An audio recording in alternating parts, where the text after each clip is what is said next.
Сәлеметсіздер ме, құрметті оқушылар. Мен Шахтинск қаласының Әлихан Бөкейханов атындағы мектеп-лицейінің тарих пәнінің мұғалімі Аспандиярова Гаухар Балтабаевна. Бүгінгі сабағымыздың тақырыбы 1916 жылғы ұлт-азаттық көтеріліс. Сабағымыздың оқу мақсаты 20 ғасырдың басындағы Қазақстандағы қоғамдық саяси үдерістерге баға беру. 1916 жылғы ұлт-азаттық көтерілістің тарихи маңызын анықтау және тұлғалардың рөліне баға беру. Бағалау критерийлері 1916 жылғы көтерілістің сипатын, қозғаушы күшін, жетекшілерін, ошақтарын біледі. Тарихи фактілерге сүйене отырып, 1916 жылғы көтерілістің кемінде екі тарихи маңызын атай алса, аргументтермен негіздейді. 1916 жылғы Қазақстандағы ұлт-азаттық көтеріліс 1916 жылы шілде айының бас кезінде пайда болды.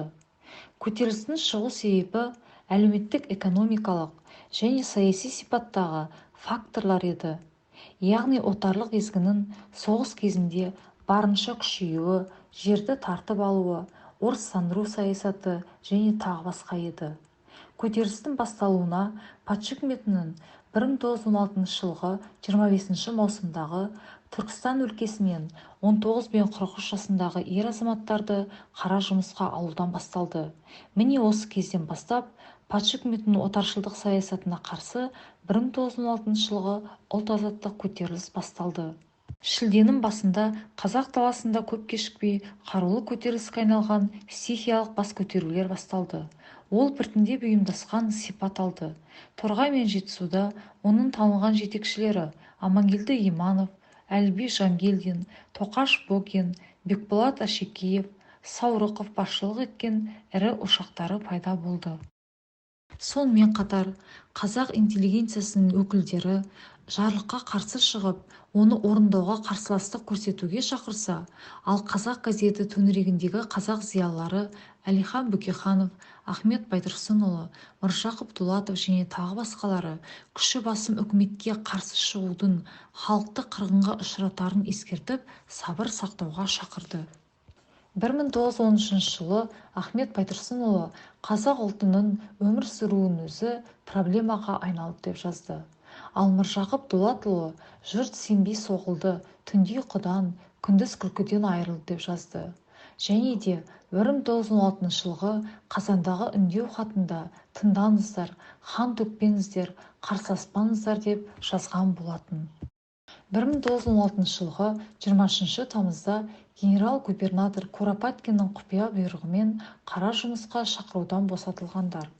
Болыстық, ауылдық басқармалардың лауазымды адамдары, полициялық шенділер, имамдар, молдалар, несие мекемелеріндегі есепшілер, жоғарғы лауазымды жергілікті бұратаналар және дворяндар. Көтеріліске қатысушы революцияшыл, демократияшыл зиялылар өкілдері. Көтерілістің аса ірі ошақтары Жетісу және Торғай жерлерінде болды. Жетісуда Тұрар Рысқұлов, Тоқаш Бокин, Бекболат Ашекеев, Саурықов, Мәмбетов және тағы басқалары. Торғайда Әліби Жангелдин және Амангелді Иманов басқарды. Орал облысы мен Бөкей ордасында Мендешев пен Әйтиев, Маңғыстауда Мыңбаев деген адамдар басқарды. Осы 1916 жылғы ұлт-азаттық көтеріліске қатысқан халықтарға патша үкіметі мынадай жазалау шараларын қолданды. Түркістан өлкесінде 347 адам атылды, 168 адам жер аударылды. Жетісуда көтеріліс жасаған ауылдардың 238 мыңнан астам халқы Қытайға жер аударуға мәжбүр болды. Ал ендеше балалар, бүгінгі сабағымызға қатысты тапсырманы орындайық. Бірінші тапсырма – кесте толтыру. Қазақстандағы 1916 жыл ұлт-азаттық көтеріліс.